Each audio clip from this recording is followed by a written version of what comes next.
नमस्कार साथियों, competition wing में आपका स्वागत है। मेरा नाम है नंदलाल साहू और हमारी आगामी शिक्षक भर्ती में जो मुख्य सिलेबस है पेडागॉजी, जिसमें चाइल्ड साइकोलॉजी और बाल विकास चाइल्ड डेवलपमेंट, इनके सब्जेक्ट को हम लोग क्लास बाय क्लास पढ़ रहे हैं। हमने इससे पहले कम से कम 4 से 5 वीडियो अलग अलग जो चैप्टर्स हैं इसके बारे में हमने अध्ययन किया है। आगे की क्लास में हम कुछ जो महत्वपूर्ण टॉपिक हैं इसको हम ऑनलाइन यूट्यूब में प्रोवाइड कराने वाले हैं। इसके साथ ही साथ इसकी ऑफलाइन व ऑनलाइन क्लासेस इसकी चालू हो चुकी हैं, ठीक है। और सुबह 7 से 11 बजे तक की इसकी जो ऑफलाइन क्लासेस होती हैं, इसमें हम लोग ऑनलाइन सपोर्ट के माध्यम से भी क्लास दे रहे हैं, जिसमें आपका क्या होगा कि आप लाइव क्लास भी अटेंड कर सकते हो जहां भी रहे छत्तीसगढ़ में, और उसके साथ ही उसमें पास क्लास की भी फैसिलिटी दी जा रही है। तो चलिए आज हम सबसे पहले पढ़ते हैं कि आज का सबसे जो इम्पोर्टेंट टॉपिक है, जिसमें हमें समावेशी शिक्षा के अंतर्गत RTE राइट टू एजुकेशन जो एक्ट 2009 में आया था, और उसके साथ ही NCF नेशनल कैरिकुलम फ्रेमवर्क, जिसमें हमारी पाठ्यक्रम के बारे में सारी चीजें जानकारी मिलती हैं कि ये जो शिक्षण शास्त्र में पाठ्यक्रम कैसा होना चाहिए, यह एक्ट 2005 में आया था। इसके बारे में डिटेल अध्ययन करते हैं। आप जितने भी पुराने जैसे शिक्षक भर्ती होगा या टेट देख लिए या तो सीटेट देख लिए, सब में यहाँ से क्वेश्चन आते हैं। तो हम अभी इसको पढ़ना चालू करते हैं, ठीक है। सबसे पहले हम लोग देखते हैं RT एक्ट 2009। RT एक्ट 2009 की बात करें तो क्या हुआ कि सबसे पहले हम लोग समावेशी शिक्षा पे बल दिए। समावेशी शिक्षा से आशय हम सबसे पहले पढ़ना पड़ेगा कि समावेशी शिक्षा क्या होता है। तो समावेशी शिक्षा क्या होता है कि वह शिक्षा जिसमें हम क्या कर सकते हैं कि निम्न से निम्न क्लास और उच्च से उच्च क्लास, ठीक है, सबको अगर हम लोग साथ लेके चलने की बात करें तब ऐसी शिक्षा को हम क्या कहते हैं, समावेशी शिक्षा कहते हैं। खासतौर पे एक क्लास में जो बच्चे होते हैं विभिन्न पृष्ठभूमि से आते हैं, जैसे कि कोई आदिवासी एरिया से आता है, कोई पिछड़े इलाके से आता है, और कुछ बच्चे ऐसे होते हैं जो बहुत ही अच्छे इलाके से आते हैं, या कुछ बच्चों की जो मानसिक स्थिति होती है जैसे कि 140 से अधिक हो रहा है, जिसे हम प्रतिभाशाली बच्चे बोलते हैं। तो ऐसे सारे बच्चे जब एक ही क्लास में होता है तो एक शिक्षक का दायित्व होता है कि वह सारे लोगों का क्या कर सके, उनको लर्निंग प्रोसेस को, उनके डेवलपमेंट को ध्यान रखते हुए वो क्या करे, सबको एक समन्वित और सबको वह शिक्षा दे, सबको अपनी भली करने के लिए। जैसे कि एक ब्रिलियंट बालक होगा तो उसे हम कोशिश करेंगे कि और आगे लेके चले, और जो बहुत ही कमजोर बालक होगा उसको कोशिश करेंगे हम सामान्य में लाने की कोशिश करें, और सामान्य को हम उत्कृष्ट में लाने की कोशिश करें। इस प्रकार की जो शिक्षा हो पैटर्न होते हैं उसको बोलते हैं समावेशी शिक्षा। तो भारत सरकार ने क्या किया कि शिक्षा का जो अधिकार था, जो शिक्षा का अधिकार था उसको शिक्षा का मौलिक अधिकार दिया गया, और आर्टिकल 21 में एक अमेंडमेंट किया गया जिसे हम आर्टिकल 21A कहते हैं। शिक्षा अगर हम बात करें भारतीय संविधान के 21, जिसमें बताया गया है 21 में कि आपको जीवन जीने का अधिकार देता है। 21 क्या देता है, जीवन जीने का अधिकार देता है। और जीवन जीने का अधिकार में खासतौर पे जो मेनका गांधीवाद 1978 से इनको गरिमापूर्ण डिग्निटी ऑफ लाइफ से जोड़ा गया, और डिग्निटी ऑफ लाइफ की जैसे ही व्याख्या की गई उसके अंतर्गत हमें शिक्षा प्राप्त करने का भी अधिकार मिला, शिक्षा प्राप्त करने का अधिकार मिला इसी के अंतर्गत। इस प्रकार क्या हुआ कि 86 अमेंडमेंट 2002 हुआ, और उसमें 21A जोड़ के शिक्षा को राइट टू एजुकेशन का हमने मौलिक अधिकार दिया।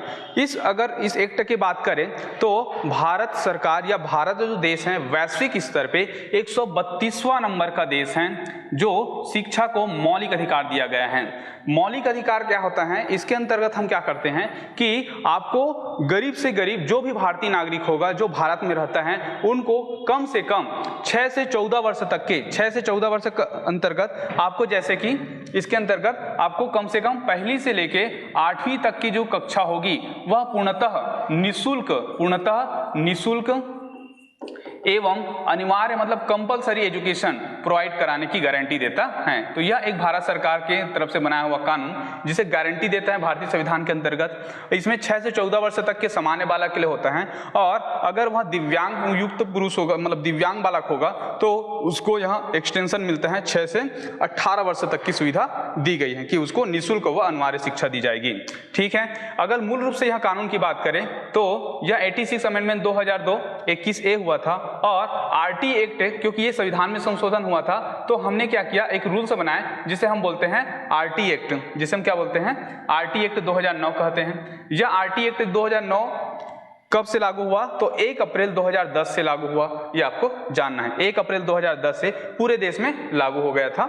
शुरू में क्या था कि जम्मू कश्मीर को छोड़ के किया गया था, लेकिन अगर वर्तमान में बात करें तो यह पूरे देश में लागू हो चुका है। ठीक है, इसका हम बात करते हैं कि ऑफिशियल नाम क्या था। इसका ऑफिशियल नाम था the right of children to free and compulsory education act 2009, अर्थात निशुल्क और अनिवार्य बाल शिक्षा का अधिकार 2009, जिसमें आपको दो चीजों पे फोकस किया गया है, एक तो अनिवार्य पे और एक तो निशुल्क पे। मतलब इसमें जो शिक्षण शुल्क जो होता है विद्यालयों का, खासतौर पे सरकारी विद्यालयों का, उसको आपको निशुल्क रहेगा शिक्षण शुल्क, और अनिवार्य रहेगा। मतलब क्या होगा कि 8वीं तक के जो बच्चे रहेंगे कंपलसरी रहेंगे, आपको सबको शिक्षा देना है। ठीक है, इसी चरण में हम देखेंगे सबसे पहले इसमें देखते हैं कि पैरा वाइज हम बात करेंगे, क्योंकि इसमें क्या किया गया, जब एक्ट बना था तो एक्ट में अलग अलग चीजें को अलग अलग पैरा में डाला गया था, तो कभी कभी पैरा वाइज से भी क्वेश्चन आ सकते हैं। जैसे कि देखते हैं पैरा नंबर 12 में क्या कहा जाता है कि प्राइवेट स्कूलों में 25% आरक्षित शिक्षण शुल्क माफ रहेगा। ठीक है, तो यह जो शिक्षण शुल्क रहेगा पर्टिकुलर प्राइवेट स्कूल में 25% बच्चों के लिए, ठीक है, बीपीएल बच्चे हो गया या गरीब बच्चे हो गया, ठीक है, इन सब के लिए क्या रहेगा, निःशुल्क रहेगा। ओके, इसमें क्या होता है कि हर जिले पे जिला वाइज क्या होता है, पर्टिकुलर क्या होता है, इसमें नॉमिनेट किया जाता है, मतलब अलग अलग टाइप के क्या करते हैं, टोकन निकाला जाता है कि बहुत सारे जो बच्चे होते हैं वो आवेदन करते हैं, और वो जब आवेदन करते हैं तब क्या करते हैं कि कलेक्टर की अध्यक्षता में क्या किया जाता है, टोकन सिस्टम के माध्यम से उस बच्चों का चयन किया जाता है। जब बच्चों का चयन किया जाता है तो उसमें यह देखा जाता है कि पहली से लेकर 8वीं तक की जो शिक्षण शुल्क रहता है, चाहे वो कितना भी हायर प्राइवेट स्कूल हो जाए, वहां पे माफ रहेगा। और ये जो कोटा है वो कितना परसेंट है, 25% है। ये सबसे इंपॉर्टेंट जो आर्टिकल्स हैं, क्योंकि क्या हुआ है कि जो बच्चे होते हैं सरकारी बच्चे तो क्या होते हैं कि सरकारी स्कूल में पढ़ते हैं, ठीक है, मतलब जो बच्चे होते हैं, लेकिन प्राइवेट स्कूलों में भी इसको लागू किया है कहीं ना कहीं आंशिक रूप से। दूसरा हम देखते हैं, अगर ऐसे प्राइवेट स्कूल जो क्या करता है 25% आरक्षण को फॉलो नहीं करता है गरीब बच्चों के लिए, उसको शुल्क के रूप में 10% पनिशमेंट चार्जेस के रूप में लिया जाता है। ठीक है, एडमिशन होगा, अगर कंपलसरी नहीं करता है पर्टिकुलर ये 25% नहीं करता है तो उनको 10% जुर्माना देना पड़ेगा। ठीक है, ये बताता है आपका पैरा नंबर 13 पे। पैरा नंबर 14 याद रखते हैं कि एडमिशन हेतु पर्टिकुलर आप कभी भी जन्म प्रमाण पत्र नहीं है या वो नहीं है करके आप क्या कर सकते हो, पर्टिकुलर उसको बाध्य नहीं कर सकते हो कि आपको ये लाना पड़ेगा, ये डॉक्यूमेंट होगा तभी आपका एडमिशन होगा। ठीक है, क्योंकि हम अनिवार्य शिक्षा की बात कर रहे हैं जहां पर आपका जन्म प्रमाण पत्र जरूरी नहीं होता है। ऐसे ही पैरा वाइज 15 देखेंगे कि शैक्षणिक वर्ष के आरंभ में प्रवेश दिया जाता है प्रत्येक वर्ष। शैक्षणिक वर्ष आरंभ चालू होता है छत्तीसगढ़ में खासतौर पे 15 जून के आसपास चालू हो जाता है, जैसे सीबीएसई में थोड़ा सा जल्दी चालू हो जाता है। तो ये जो चालू होता है शैक्षणिक वर्ष के आरंभ में, ठीक है, तो प्रवेश तिथि अगर सपोज दैट क्या हो रहा है कि प्रवेश तिथि के बाद बच्चे आ पा रहे हैं तो उनको हम प्रवेश देने से मना नहीं कर सकते, आपको क्या करना पड़ेगा, प्रवेश देना पड़ेगा। प्रवेश तिथि के बाद भी आता है, जैसे कि अगस्त आता है, जुलाई में आता है, कभी भी आता है बच्चा, आपको प्रवेश देना पड़ेगा। और इसके साथ ही उसके उम्र के आधार पे उसके कक्षा का चयन किया जाता है। जैसे कि हम देखें कि खासतौर पे अभी 6 वर्ष में क्या होता है, पहली कक्षा में एडमिशन होता है, लेकिन कोई बच्चा 8वीं क्लास में पहली बार विद्यालय आया है तो हम कोशिश करेंगे कि उसको 3rd नंबर की क्लास में या तीसरी कक्षा में उसको एडमिशन दे। ठीक है, ये है। पैरा नंबर 16 की बात करते हैं, जिसमें स्टूडेंट क्लास में आने से कभी भी रोका नहीं जाएगा। कोई भी स्टूडेंट को क्लास में आने से रोका भी नहीं जा सका, न ही उसे विद्यालय से निकाला जा सकता है, क्योंकि हमें टारगेट करना है कि लगभग हमारा जो GER होता है, GER एक बहुत ही इंपॉर्टेंट कॉन्सेप्ट है। GER में क्या होता है, इसे हम बोलते हैं कि सकल नामांकन अनुपात। ये हमें क्या करना है, ज्यादा से ज्यादा लाना है, ज्यादा से ज्यादा बच्चों को विद्यालय की ओर लेके जाना है। तो हम क्या करेंगे, किसी बच्चे को निकालेंगे नहीं। और इसी पॉलिसी में आता है आपका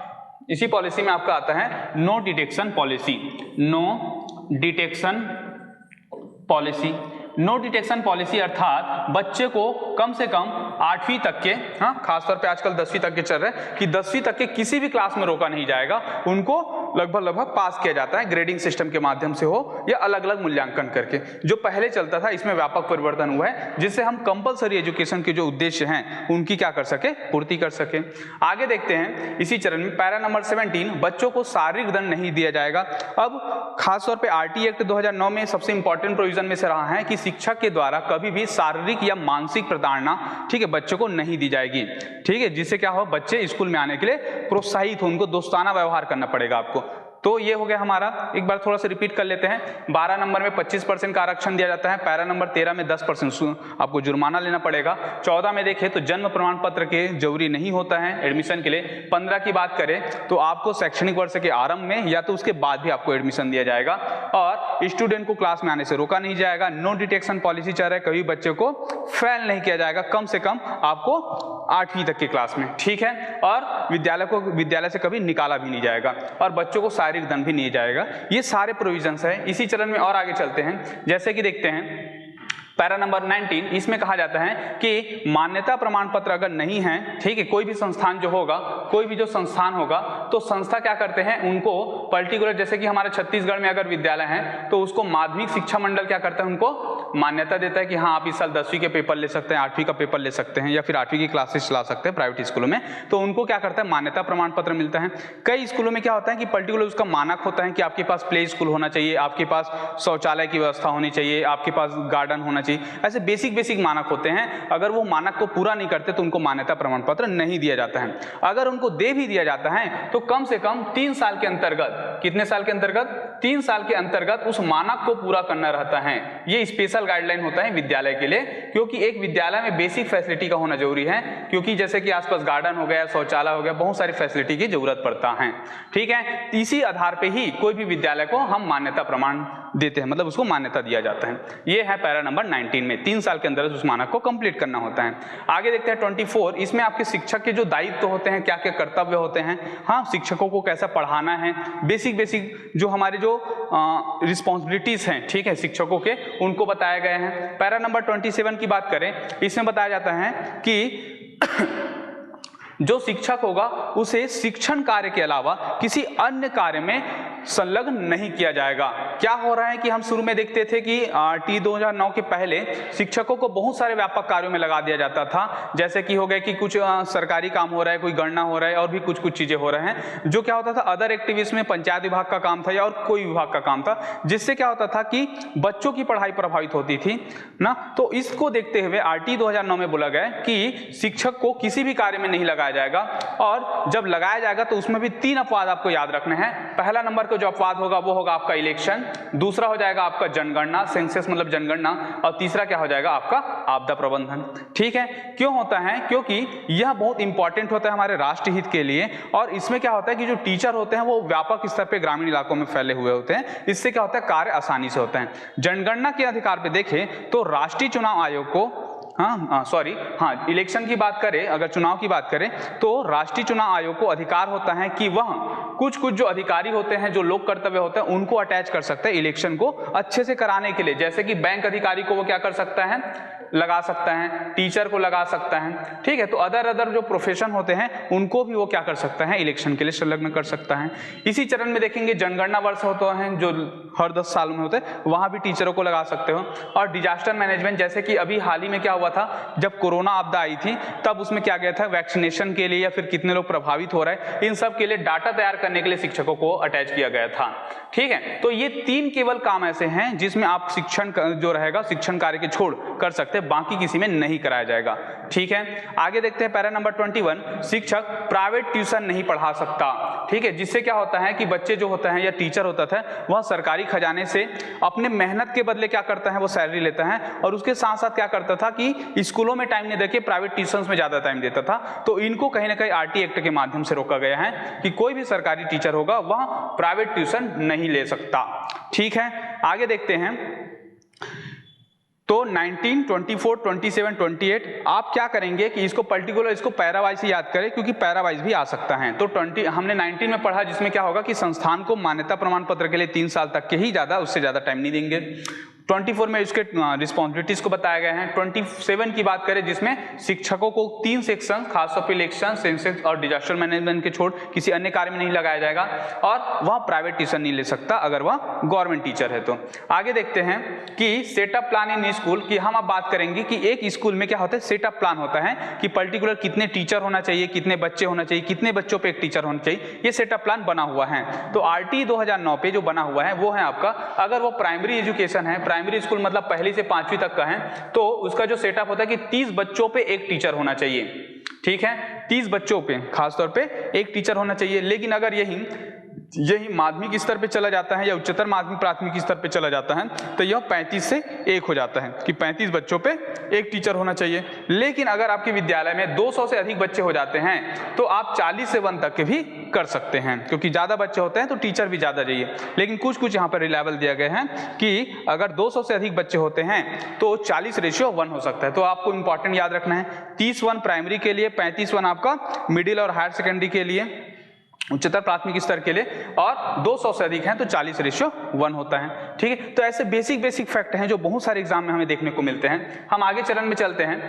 जैसे कि हम बात करते हैं कि एक हफ्ता में कितने घंटे का पर्टिकुलर क्लासेस होता है, टोटल मिला के तो 45 घंटे का होता है। ये क्वेश्चन आ चुका है अलग अलग स्टेट के, जो सीजी टेट मतलब उनका जो टेट होता है, स्टेट टेट होता है, उसमें इसके 45 घंटे होते हैं। अगर हम बात करें प्राथमिक स्तर पे, तो प्राथमिक स्तर पे जो एक साल में कितने दिन विद्यालय लगते हैं, 200 दिन का क्लास लगता है। एक साल मतलब 365 दिन होते हैं, तो 365 दिन में कम से कम आपको 200 दिन का क्लास लगना है। ठीक है, और इस 200 दिनों में कम से कम आपको 800 घंटे की क्लासेस लगनी होती है। अगर घंटे वाइज आएगा तो आपको 800 घंटे लेना है, और दिन वाइज आएगा तो आपको 200 दिन लेना है। अगर यही हम क्या करते हैं कि मिडिल स्कूल और हायर सेकेंडरी में चले जाते हैं तो यह 9वीं से 10वीं तक के जो रहेगा खासतौर पे 1000 घंटे तक के बढ़ जाता है। ये जो 800 रहेगा वो 1000 घंटे तक बढ़ जाता है, क्योंकि इसका जो दिवस होता है वो 220 दिवस हो जाता है। कितना हो जाता है? 220 दिवस तक के हो जाता है, कि एक साल में कम से कम 220 दिवस आपके उच्चतर माध्यमिक स्तर में लगने चाहिए। आगे देखते हैं डिस्टेंस की बात करते हैं कि विद्यालय, क्योंकि हमें क्या करना है कि पिछड़े इलाकों में विद्यालय खोलना है, तो उसके लिए भी आरटीई ने गाइडलाइंस दिया और उसने बोला कि प्राइमरी स्कूल जो होगा वो 1 किलोमीटर के रडार में होना चाहिए। प्रत्येक गांव के 1 किलोमीटर के रडार में एक प्राइमरी स्कूल होना चाहिए। तो एक बच्चे को कम से कम 1 किलोमीटर के अंदर जा सकता है, उससे ज्यादा दूरी तय नहीं करना है। ठीक है, तो इस प्रकार क्या हुआ कि लोकल एरिया पे खासतौर पे, हाँ, और जो खासतौर पे क्या होता है कि जो बहुत सुदूर जहाँ पे पहुंचहीन जो गांव होते हैं वहां पे भी विद्यालय खुलना चालू हो गया। ठीक है, तो ये कितना किलोमीटर होता है आपका? 1 किलोमीटर होता है। और अगर इसी को मिडिल स्कूल पे बात करें 6वीं से 8वीं तक की, उसके लिए कम से कम 3 किलोमीटर, उससे ज्यादा नहीं हो सकता। तो हर 3 किलोमीटर में आपका एक मिडिल स्कूल होना चाहिए, ये गाइडलाइन है। आगे देखते हैं कि एक्चुअली एक कमेटी होती है जिसे हम लोग बोलते हैं SMC कमेटी, अर्थात स्कूल मैनेजमेंट कमेटी, जिनका दायित्व होता है कि उस विद्यालय पे उनका परिवेश कैसा है, उनका जो मिड डे मील योजना चल रहा है वो कैसा चल रहा है, ठीक से खाना दे रहा है कि नहीं दे रहा है, गार्डनिंग वार्डनिंग ठीक से है कि नहीं है, कोई बाहर एक्टिविटीज या इन्वॉल्व तो नहीं होते हैं उस विद्यालय को प्रभावित करने वाले, इनके लिए कमेटी बनाते हैं जिसे हम SMC बोलते हैं। इसमें मुख्य रूप से शिक्षक होते हैं उस विद्यालय के, उसके साथ ही उस गांव के, उस लोकल एरिया के पार्षद या पंचों का जो जनप्रतिनिधि होता है उनको रखा जाता है, या स्वयं सहायता समूह के अध्यक्ष को रखते हैं, और उसके साथ साथ वो जो बच्चे होते हैं उनके अभिभावकों को भी शामिल किया जाता है। तो एक बार क्वेश्चन आया था कि SMC में कितने लोग या कौन कौन लोग हो सकते हैं, तो इसमें हो सकते हैं शिक्षक, जनप्रतिनिधि और अभिभावक। ठीक है, आगे देखते हैं कि अनुसूची में अगर संशोधन करना रहेगा, कोई भी शेड्यूल में हमें संशोधन करना रहेगा, तो ये क्या सेंट्रल गवर्नमेंट ने लाया था, तो इस प्रकार इसका संशोधन भी सेंट्रल गवर्नमेंट करेगा। ठीक है, और इसमें देखते हैं कि कुछ एडवाइस होगा कि अगर कि इसको एडवाइस के रूप में देखें, या तो हम इसको बोल सकते हैं कि इसका समीक्षा करने की बात करें कि इस कानून पे समीक्षा कर रहे हैं या फिर इसमें फीडबैक ले रहे हैं, तो क्या होता है कि केंद्र सरकार राज्य सरकार पे नियंत्रण करता है, और राज्य सरकार क्या करता है, स्थानीय अधिकारी पे खासतौर पे इसमें नियंत्रण करता है। ठीक है, तो इस प्रकार हमें क्या करना है, इसे इंपॉर्टेंट करना है कि 45 घंटे की क्लास लेना है, प्राइमरी स्कूल पे 200 दिन 800 घंटे तक के रहेगा, उच्चतर माध्यमिक स्कूल में 1000 घंटे रहेगा 220 दिन का, 1 किलोमीटर तक के आपके प्राइमरी स्कूल होना चाहिए, और 3 किलोमीटर में अंतर्गत आपका मिडिल स्कूल होना चाहिए। ठीक है, SMC कमेटी में 3 लोग होते हैं, शिक्षक, जनप्रतिनिधि, अभिभावक, और सारा चीजें जो हायरार्की मेंटेन करते हैं केंद्र सरकार, राज्य सरकार और खासतौर पे स्थानीय अधिकारी, जिला स्तर के अधिकारी। ठीक है, ये सारा चीजें आपको याद होना चाहिए।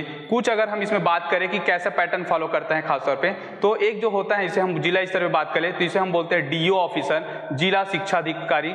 इसके बाद होता है, इसके नीचे में होता है BO ऑफिसर, जिसे हम ब्लॉक एजुकेशन ऑफिसर बोलते हैं। ठीक है, उसके बाद एक होता है शाला समन्वयक अधिकारी, जो 4 से 5 खासतौर पे 15 तक की क्या होता है, एक अधिकारी होता है जो प्राइमरी स्कूल को क्या करता है, समन्वयक करता है। और उसके बाद होता है आपका हेडमास्टर। प्रधान पाठा। तो ऐसे हायरार्की जिला स्तर पे भी देखने को मिलता है। ठीक, आगे हम देखते हैं आरटी एक्ट में और क्या देखने को मिलता है। तो इतना सारा चीजें आपको क्या करना है, आरटी एक्ट में याद करना है। ठीक, आरटी एक्ट से डायरेक्ट क्वेश्चन आते हैं आपको पर्टिकुलर, या तो आपका प्रावधानवाद आना चाहिए, या तो क्या होता है कि इसके साथ साथ आपको क्या होगा कि प्रावधानवाद आएगा, या तो फिर उसमें ऑप्शन के रूप में आता है। ठीक है, दूसरा चीजें क्या होता है कि ये जो आरटी एक्ट है एक्चुअली केवल शिक्षक भर्ती के लिए इंपॉर्टेंट नहीं है, इसके साथ साथ अगर आपने सीजीपीएससी की तैयारी कर रहे हैं तो सीजीपीएससी के पार्ट नंबर 7 7वां नंबर का पेपर जो होता है जिसमें एचआरडी रहते हैं सारा चीजें, उसमें आरटी एक्ट भी पूछा जाता है मेंस के रूप में। ठीक है, तो बहुत ही महत्वपूर्ण है। आगे हम लोग पढ़ते हैं दूसरा ही हमारा सबसे इंपॉर्टेंट सिलेबस है वो है हमारा एनसीएफ 2005। एनसीएफ अर्थात होता है नेशनल कैरिकुलम फ्रेमवर्क। ठीक है, तो ये क्या है पर्टिकुलर, ये पूरा पैटर्न है जिसे हम क्या करते हैं, जिससे क्या होता है कि पाठ्य चर्चा, हाँ, जिससे क्या होता है कि पाठ्यक्रम का निर्धारण इसी एक्ट के अनुसार से किया जाता है एनसीएफ 2005 के आधार पे। एनसीएफ 2005 पे क्या हुआ कि सबसे पहले जब हमने स्कूल एजुकेशन पे फोकस करना चालू किया तो ये पाया गया कि जो पहले को बच्चा जब था वो क्या था कि पाठ्यक्रम आधारित शिक्षा दी जाती थी, पाठ्यक्रम के आधार पे शिक्षा दी जाती थी। बाद में इसको हमने कन्वर्ट करके या फिर चेंज करके हमने क्या किया, बाल केंद्रित शिक्षा पे हम लोग कन्वर्ट हो गए। तो अब की जो शिक्षा रहेगी वो कैसा होना चाहिए, बाल केंद्रित होना चाहिए। बच्चों को जो चाहिए, बच्चों के डिमांड के अनुसार से उसका पाठ्यक्रम डिसाइड होना चाहिए, उनकी रिक्वायरमेंट के हिसाब से। तो देखते हैं एक्चुअली एनसीएफ 2005 का जो मूल प्रोविजन लाया था वो था प्रोफेसर यशपाल कमेटी की सिफारिश पे, जो 2005 में दिया था।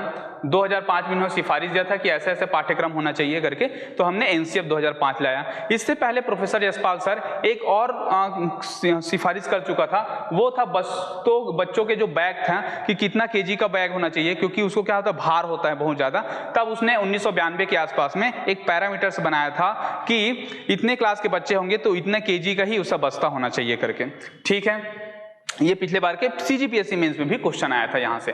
तो प्रोफेसर यशपाल कमेटी ने जब एनसीएफ डिजाइन किया तो इसमें इन्होंने एक लाइन डाला है जो बहुत ही इंपॉर्टेंट और उद्देश्यपरक लाइन है कि शिक्षा अब क्या होगा, बिना बोझ के होगा। तो हमें क्या करना है कि अनवांटेड जो शिक्षा पैटर्न है, अनवांटेड जो सिलेबस है उनको हटाना है और बच्चों के रिक्वायरमेंट के अनुसार से क्या करना है, शिक्षा को देना है। तो अगर हम बात करें सिलेबस की बात करें तो बहुत ही आसान है, सब लोग पता भी रहता है कि पहली से 5वीं तक की जो रहता है खासतौर पर 4 सब्जेक्ट देखने को मिलता है। इसमें भी खासतौर पर मातृभाषा अर्थात जैसे कि अगर हम छत्तीसगढ़ की बात करें तो हिंदी आपकी मातृभाषा होगा, अगर हम साउथ में बात करें तो तमिलनाडु इसकी मातृभाषा होगा।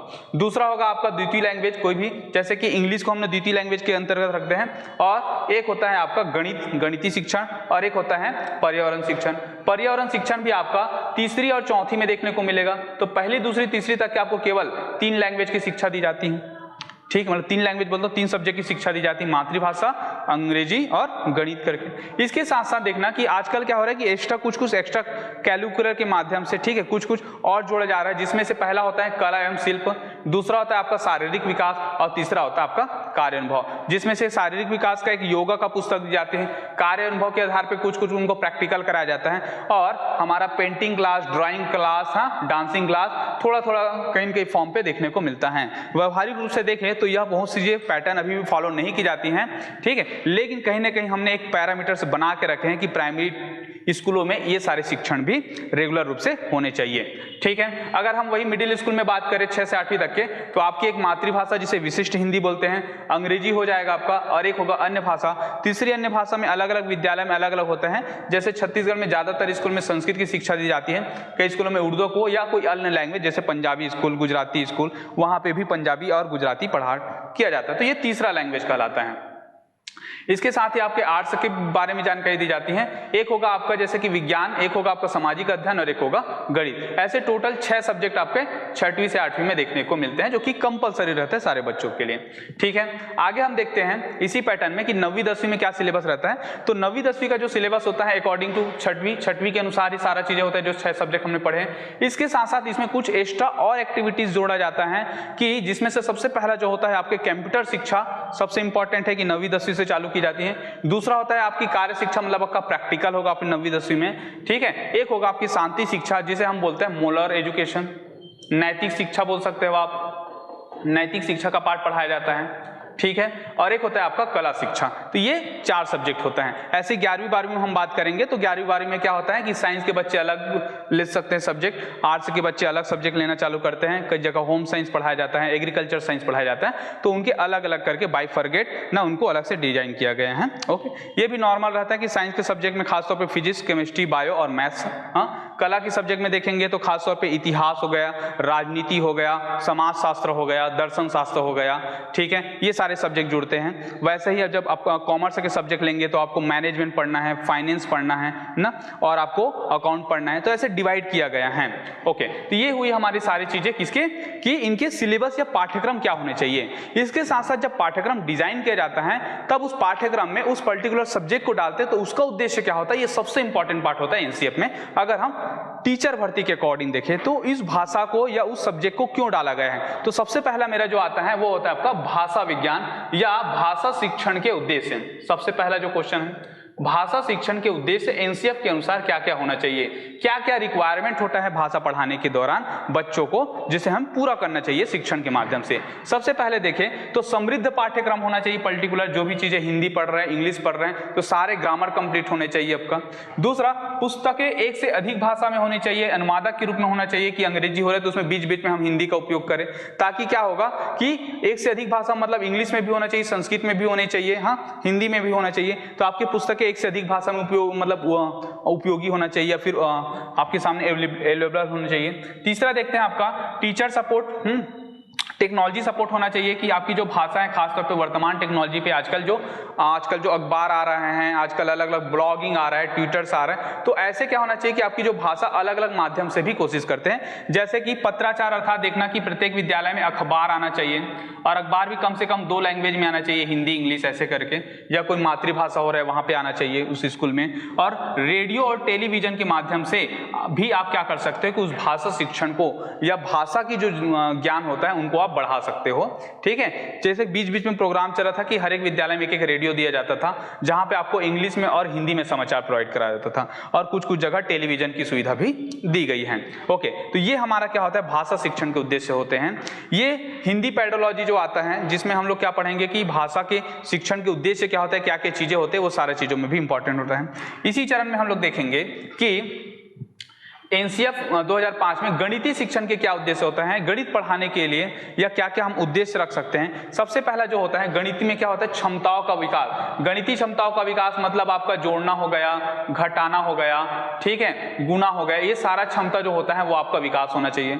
दूसरा अगर हम लोग देखें तो तार्किक ढंग से विकास होना चाहिए, आप में तार्किक क्षमता आनी चाहिए, ठीक है, तार्किकीकरण आना चाहिए कि जिसको हम बोल सकते हैं कि एप्टीट्यूड हो सकता है, हाँ रीजनिंग हो सकता है कि जब ये गोल घूमता है तो कितना दूरी तय करेगा। अगर हम बात करें पर्टिकुलर एक वृत्त दे दिया और इसकी मैंने त्रिज्या दे दिया, अब उसको हमने क्या बोला कि यहाँ अगर एक राउंड में इसके जो त्रिज्या है तो परिधि इसका पता चल जाएगा, और परिधि पता चल जाएगा तो अब हम बोलेंगे कि इसको अगर 12 राउंड करेंगे तो यह कितना दूरी तय करेगा। तो आपको तार्किक रूप से सारा चीजों को गणितीय कैलकुलेशन के माध्यम से ये सारा चीजों को सॉल्व करना चाहिए। और तीसरा जो होता है अमूर्त चिंतन आना चाहिए, क्योंकि गणितीय शिक्षण जो होता है मूर्त से अमूर्त चलता है, मूर्त से अमूर्त चलता है, ठीक है। एक जो बच्चे होते हैं उनको हमें क्या होता है, प्राइमरी के बच्चे को दिखाना पड़ता है कि यहाँ त्रिभुज ऐसा होता है, हाँ रेक्टेंगल ऐसा होता है, ऐसे करके, या फिर ये चीजें जो है वो रेक्टेंगल कहलाएगा। बाद में जब क्या होता है कि वही 6वीं 7वीं में आता है तो सीधा सीधा बताना चालू करता है कि त्रिभुज को हम 90 एंगल घुमाएंगे तो कैसा दिखेगा। तो आपकी अमूर्त चिंतन विकसित होनी चाहिए, ये भी कहीं कहीं गणितीय शिक्षण के उद्देश्य होते हैं। एक होता है हमारा समस्या को हल करना, प्रॉब्लम जो होगा उसको सॉल्विंग की तरफ ले जाना है, आपको सॉल्व की तरफ ले जाना है। समस्या समाधान कारक के रूप में गणितीय शिक्षण इंपॉर्टेंट है, और ये आपकी योग्यता का विकास करना।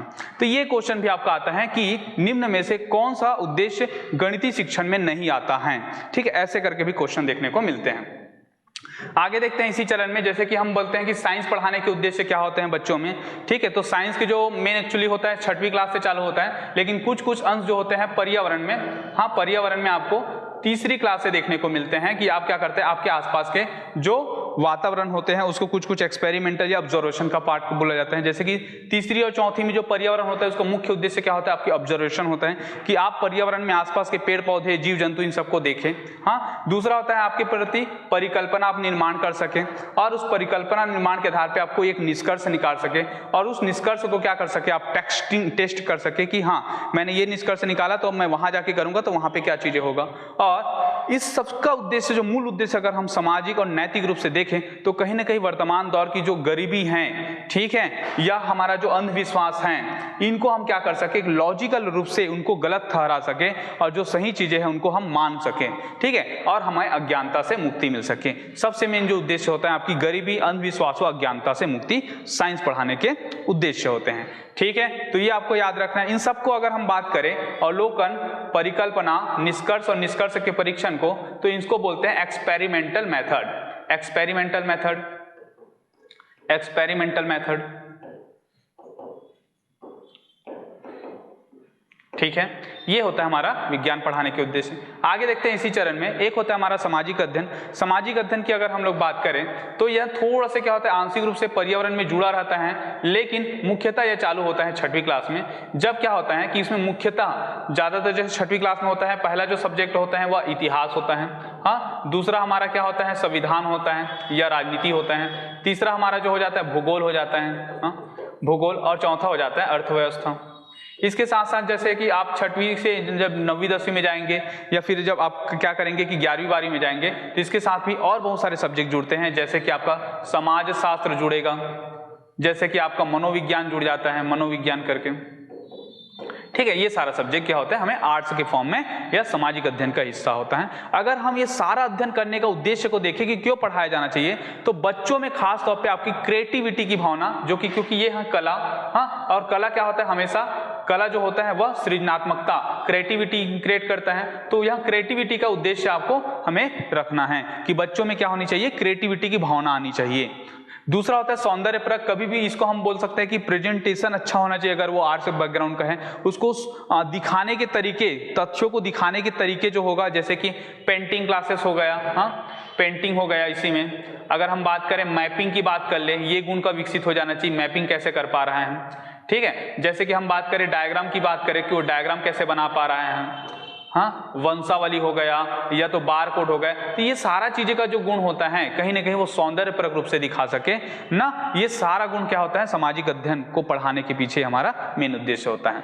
आगे देखते हैं कि वह किसी भी तथ्यों को विवेचना कर सके, विवेचना कर सके अर्थात जैसे कि अगर हम लोग देखेंगे कि 250 शब्द का क्वेश्चन आता है और कोई भी एक मैटर देते हैं कि 1857 की क्रांति की असफलता के कारणों को बताओ, तो वो क्या कर सके, उसको व्यापक रूप से विवेचना कर सके, उनके सारे तथ्यों को समझ सके। और कहीं ना कहीं पीएससी और यूपीएससी के एग्जाम में भी बड़े क्वेश्चन पूछने का मुख्य उद्देश्य होता है कि आप किसी भी तथ्यों को विवेचनात्मक रूप से अध्ययन कर पा रहे हैं कि नहीं कर पा रहे हैं। तो यह मुख्य विषय वस्तु सामाजिक अध्ययन का होता है, ठीक है। और एक सबसे अंतिम सब्जेक्ट होता है कि उद्देश्य होता है कि अन्य विषयों के साथ इसका संबंध स्थापित कर सके। ये बहुत इंपॉर्टेंट है कि आप क्या कर सकते हैं कि ये संविधान है, संविधान को आप इतिहास के साथ कैसे जोड़ सकते हैं कि मॉडर्न हिस्ट्री में बहुत सारा जो चेंजेस हुआ है वो कहीं ना कहीं क्या हुआ कि अंग्रेजों के एक्ट के माध्यम से हुआ है, या भारतीय संविधान की जो पृष्ठभूमि रही है वो हमारे मॉडर्न हिस्ट्री के घटनाक्रम के आधार पे हुआ है। या और थोड़ा से बात करें कि वर्तमान में हम लोग जैसे कि स्वेटर वेटर पहन रहे हैं, ये सारा चीजें किसका है, अगर बात करें तो संस्कृति का हिस्सा है, रहन सहन का, लेकिन इसका मुख्य कारण जानेंगे तो ये ज्योग्राफिकल कारण में चाहता है कि हाँ, सूर्य का क्या होता है कि गर्मी कमी होता है, इस वजह से स्वेटर पहनते हैं ठंडक की अधिकता के कारण। तो एक सब्जेक्ट को जब दूसरे सब्जेक्ट से जोड़ा जाता है, यह आपकी कैपेबिलिटी, आप में क्षमता होना चाहिए इन सबके कारणों को जानने का। तो ये सबसे बहुत इंपॉर्टेंट है कि सामाजिक अध्ययन में सृजनात्मकता, सौंदर्य परक, विवेचनात्मकता और अन्य विषयों के साथ आप संबंध स्थापित कर सके, ये सारे चीज उद्देश्य होते हैं।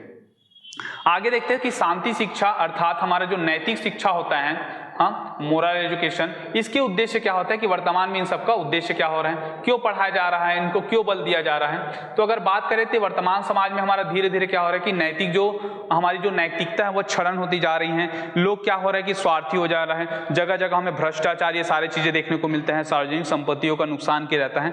तो ये अगर हम पाठ्यक्रम में शामिल करेंगे तो बच्चों में बचपना से ही, जिसमें खासतौर पर कोहल वर्ग के नैतिकता का सिद्धांत पढ़ेंगे, उसमें भी कहीं ना कहीं बताया जाता है कि बच्चों को बचपना से ही, स्टार्टिंग से ही हमें नैतिक सिद्धांत का उनको ज्ञान देना चाहिए, ठीक है। तो अगर इसी चरण में देखें कि शांति शिक्षा के उद्देश्य क्या होते हैं या इसमें क्या क्या चीजें होते हैं, तो सबसे पहले क्या होता है कि इसमें सारा चीजें जो होता है महापुरुषों की जीवनी और कहानी बताया जाता है। जैसे कि हम कई सारे स्टोरी पढ़े हैं जिसमें हमें जवाहरलाल नेहरू के कुछ कुछ लेटर मिलेंगे, इंदिरा गांधी के द्वारा जो दी गई लेटर जिसमें उसने बहुत अच्छे अच्छे जीवन के जो संदेश थे उनको बताया है। या हम लोग 8वीं कक्षा में हम लोग पढ़ते हैं सहायक वाचन, और इसमें सहायक वाचन के रूप में महात्मा गांधी के संपूर्ण जीवन चरित्र का संपूर्ण जीवन चरित्र का क्या करते हैं, अध्ययन करते हैं। और भी बहुत सारे चीजें होते हैं, बाबा भीमराव अम्बेडकर के बारे में पढ़ने को मिलेगा, नेल्सन मंडेला के बारे में पढ़ने को मिलेगा। तो ये महापुरुषों की जीवनी के माध्यम से हमें समाज कल्याण के लिए किए गए कार्यों को एक प्रेरणा स्रोत कहानी के रूप में पढ़ाया जाता है। ठीक है, दूसरा चीज इंपॉर्टेंट है कि वर्तमान में जो महिलाओं का सम्मान होना चाहिए, और ये नैतिक शिक्षा के अंतर्गत हम कुछ ऐसे महिलाओं के प्रति भी हम क्या करते हैं, उनका सम्मान रहे, जिसमें से जैसे कि रानी लक्ष्मीबाई हो गई, अवंतीबाई लोधी हो गई। ठीक है, जो क्या हुआ कि इतिहास में इतने अच्छे काम किए हैं जिससे हम क्या कर सके, महिलाओं को मोटिवेट भी कर सके और उनके प्रति बच्चों में सम्मान की भावना भी डाल सके। यह एक उद्देश्य होता है। आगे देखते हैं, अनुराग की भावना हो गया, सहन शक्ति आपको कैसे विकसित करना है कि गांधी जी ने विपरीत परिस्थितियों में कैसे सहन शक्ति झेला, या आपकी न्यायप्रियता कितनी अच्छी है। ठीक है, आपकी आपसी समझ और सामाजिक उत्तरदायित्व, सोशल रिस्पॉन्सिबिलिटी आपकी क्या क्या होती हैं, ये सारा चीजें का उद्देश्य हमें कहीं ना कहीं नैतिक शिक्षा के अंतर्गत डालते हैं। ठीक है, तो इस प्रकार हम लोग क्या करते हैं कि अलग अलग शिक्षण विधि का हम करते हैं। एक होता है आपका कला शिक्षा, कलात्मक क्षमता विकसित करने के लिए। एक होता है आपका स्वास्थ्य शिक्षा, और स्वास्थ्य शिक्षा शारीरिक शिक्षा में जैसे कि एक हो गया योग, एक होगा आपका पीटी एजुकेशन। ठीक है, इसी के अंतर्गत आपका खेल हो गया अलग अलग सेक्शनों पे, जिससे आपका क्या हो सके, स्वास्थ्य बहुत ही सही ढंग से रह सके, आपका शारीरिक विकास पे भी बल दिया जाता है या क्रियात्मक विकास पे बल दिया जाता है। ठीक है, ये सारा चीजें हमारा क्या हो गया कि सब्जेक्ट के उद्देश्य के रूप में हो गए। और हम लोग आगे देखते हैं कि एनसीएफ के क्या सिद्धांत थे ना, हमारा जो 2005 में जो बनाया गया था उसके कौन से सिद्धांत को लेके वहां आगे बढ़ा था, जिसके आधार पर उन्होंने पाठ्यक्रम तैयार किया है। अगर मुख्य सिद्धांत को देखें तो सबसे पहला जो सिद्धांत आता है वो होता है रटने के महत्व नहीं देना है, हमें रटने पे महत्व नहीं देना है, हमें किसमें बनना है, करके सीखने पे बल देना है। करके सीखने पे आपको क्या करना है कि पर्टिकुलर आपको लर्निंग कराना है, किसके आधार पे, डूइंग के आधार पे। दूसरा चीज होता है वो होता है हमारे पुस्तकों से हमें विशिष्ट ज्ञान प्राप्त करना है। आपका जो पुस्तक होगा वहां से आपको ज्ञान को अर्जन करना है, विशिष्ट ज्ञान को। तीसरा होता है हमारा ज्ञान को वास्तविक जीवन से जोड़ना है। जब तक कि आपके जो पुस्तकीय ज्ञान है या जो आपको शिक्षक के द्वारा दिया जाए ज्ञान है उसको आप क्या करते हैं कि अपने लौकिक जीवन पे, अपने वास्तविक जीवन से नहीं जोड़ेंगे, तब तक कि वह ज्ञान उतना महत्वपूर्ण नहीं हो जाता। चौथा जो होता है बच्चों को चहुमुखी विकास से अवगत कराना है कि आप कौन कौन से एरिया पे आप अपना क्या कर सकते हैं, योगदान दे सकते हैं, और इस गुण से आपका क्या क्या चीजें में आपका कैरियर बन सकता है। और ये सारा चीजों को हमें क्या करना है, उद्देश्य होता है। ठीक है, तो ये सारा सिद्धांत होगा। खेल के महत्व को जोड़ न देना, रटने पे महत्व न देना, पुस्तकों से विशिष्ट ज्ञान अर्जन करना, ज्ञान को वास्तविक जीवन से जोड़ना, और बच्चों को चहुमुखी विकास से अवगत कराना। ठीक, आगे देखते हैं हम लोग कि जो इनकी विधियां कौन कौन सी है। एनसीएफ के अनुसार बच्चों को शिक्षण करने की विधियां कौन कौन सी होगी, उन पे बात करें तो सबसे पहला जो इंपॉर्टेंट है, जहां से बहुत ज्यादा क्वेश्चन आ चुका है, करके सीखने पे बल दिया जाता है, अर्थात लर्निंग बाय डूइंग। ठीक है, पहला जो विधि होगा कि हम बच्चों को ही प्रैक्टिकल के रूप में देंगे, तो तुम बना के देखो, तुम लिख के देखो, तुम बना के देखो। ठीक है, गणिती हो गया या फिर कोई भी चीजें हो गए, या चलो इसका आंसर बताओ उसके बाद मैं बताऊंगा, ऐसे करके हम ज्यादा फोकस करते हैं। इसको आप 2 वे कम्युनिकेशन ऑफ लर्निंग बोल सकते हैं। दूसरा चीज होता है वो निरीक्षण विधि होता है। आप इंस्पेक्शन करेंगे, उनके कॉपी चेक करेंगे, उनके जो प्रैक्टिकल जो काम किए उस पर चेक करेंगे। ठीक है, आप उसको क्या कर सकते हैं, उसके घर जा सकते हैं, उसके मम्मी पापा से उसे पूछ सकते हैं कि आपका बच्चा घर में कैसा रहता है। ये विधि होता है आपका निरीक्षण विधि। एक होता है आपका परीक्षण विधि होता है, टेस्टिंग विधि, जैसे उसके किए गए कार्य हम लोग को टेस्ट करके देखेंगे कि सही कर रहा है कि नहीं कर रहा है, ये होता है। एक होता है आपका ग्रुपिंग में देखेंगे कि वह सामूहिक रूप से कैसा रहता है बच्चा, हाँ, समूह में कैसा व्यवहार करता है, इस वजह से सबको एक साथ पेपर लिया जाता है, सबको एक साथ कंपटीशन कराया जाता है, ये सामूहिक टेस्टिंग हो जाएगा। और एक होता है मिक्स्ड टेस्टिंग, जिसमें क्या होता है कि व्यक्तिगत और सामूहिक दोनों एक साथ कराया जाता है, या 2-3 मेथड को एक साथ मिला के कराया जाता है। तो ये 5 विधियां हैं। ठीक है, सबसे पहला होगा करके सीखना, दूसरा निरीक्षण, तीसरा परीक्षण, चौथा सामूहिक, और 5वां मिश्रित विधियां। ठीक, अब हम देखते हैं कि एनसीएफ के उद्देश्य क्या होते हैं, हमारा अंतिम टॉपिक। और एनसीएफ के उद्देश्य में अगर हम बात करें तो सबसे पहले क्या होता है कि हमारा रचनात्मकवाद, हाँ, खासतौर पे हमारा रचनात्मक शैली या रचनावाद की समझ विकसित करना है बच्चों में। क्रिएटिविटी ना, रचनावाद को बहुत ज्यादा प्रायोरिटी किया गया, ये क्वेश्चन 2-3 बार आ चुके हैं। दूसरा बात करें शिक्षक क्या करते हैं कि शिक्षक की जो भूमिका होती है वो एनसीएफ के अनुसार सुविधादाता के रूप में होना चाहिए। सुविधादाता अर्थात फैसिलेटर बोला जाता है, फैसिलेटर के रूप में होना चाहिए पर्टिकुलर। ठीक है, कि हम क्या कर सकते हैं, बच्चों को फैसिलिटी प्रदान करने की ओर ज्यादा उन्मुख होना चाहिए। तीसरा हम देखते हैं कि गणितीय अंग्रेजी शिक्षा जो होता है, इनका उद्देश्य क्या होना चाहिए कि अंग्रेजी शिक्षण का उद्देश्य आपको बहुभाषावाद के रूप में होना चाहिए। ऐसे नहीं होना चाहिए कि आप हिंदी को कम प्रायोरिटी दें और इंग्लिश को ज्यादा प्रायोरिटी दें। आपका केवल उद्देश्य ये होना चाहिए कि जब अंग्रेजी पढ़ा रहे हैं तो आपको मल्टी लैंग्वेज के बारे में आपको ज़्यादा फोकस करना है। ठीक है, ये सारा चीज़ें आपको देखने को मिलेगा। हमारा उद्देश्य रचनावाद की समझ, शिक्षक एक फैसिलिटेटर की भूमिका निभाता है, और जो अंग्रेजी शिक्षण होता है उसका उद्देश्य होता है बहुभाषावाद की बच्चों में विकास करना। ठीक है, तो इस प्रकार हमने आज जाना कि आरटी एक्ट 2009 और एनसीएफ 2005 में क्या क्या महत्वपूर्ण बातों को बोला गया है और किन किन टॉपिक से आपका क्वेश्चन आ सकते हैं। वो सारे फैक्चुअल बहुत इंपॉर्टेंट होते हैं, यहाँ से 1 या 2 क्वेश्चन बनते ही हैं आपके। इस प्रकार हमारा आज का क्लास खत्म होता है। हमारे यहाँ क्या है, कॉम्पिटिशन विंग पे, ठीक है, जिसमें अभी क्या है कि ऑनलाइन और ऑफलाइन दोनों तरफ से हमें कोर्स कराया जा रहा है शिक्षक भर्ती के लिए। ओके, इसमें क्या हुआ कि जैसे ऑनलाइन फीस की बात करें तो इसमें 50% डिस्काउंट रखा गया है। पर्टिकुलर 3000 रुपये वर्तमान में इसकी फीस है ऑनलाइन के लिए। ठीक है, और इसके ऑनलाइन क्लासेस अभी चालू हो चुके हैं। मॉर्निंग 7 बजे से क्लास लगता है, आप में लाइव क्लास और आपको फास्ट वीडियो दोनों मिलते हैं। और इसके साथ साथ हम बात करते हैं कि इसमें एक टेस्ट सीरीज भी लॉन्च किया गया है, जो सीजीपीएससी का जो साप्ताहिक टेस्ट सीरीज होता है, जिसके